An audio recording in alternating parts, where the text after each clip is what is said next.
Good afternoon my dear students, welcome to our channel मनहूम GKGS. तो आजकेर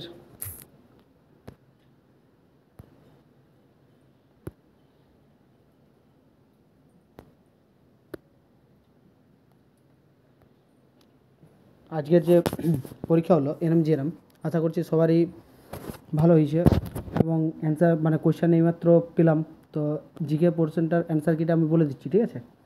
তাহলে কোয়েশ্চেন ফার্স্ট ছিল এক সহস্রাব্দ বা মিলেনিয়াম ইজিক্যাল টু কত বছর যদি বলে, তাহলে অ্যান্সার কী হবে? এটা 1000 বছর, ঠিক আছে? এইচজি, তাহলে এইচজিটা হবে অ্যান্সার হবে পারদ, ঠিক আছে?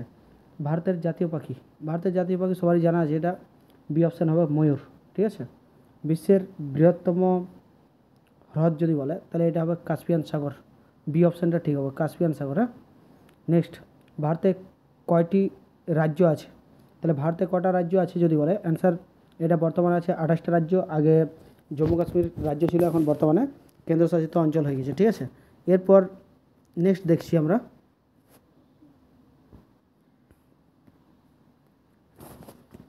যে বিশ্বের দীর্ঘতম নদী, তাহলে দীর্ঘতম যদি বলে তাহলে হবে নীল নদ, ঠিক আছে? আর বৃহত্তম যদি বলতো তাহলে অ্যান্সার কী হতো? আমাজন।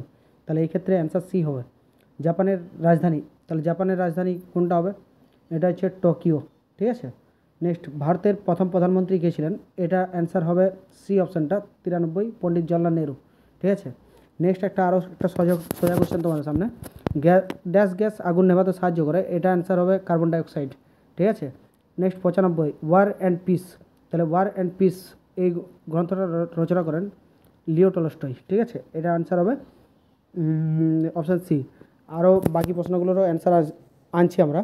তোমরা যদি নতুন দেখে থাকো অবশ্যই চ্যানেলটাকে সাবস্ক্রাইব করে রাখো এবং আপকামিং যতগুলো আছে সবগুলো আমি আপলোড করছি একে একে, ঠিক আছে? Thank you.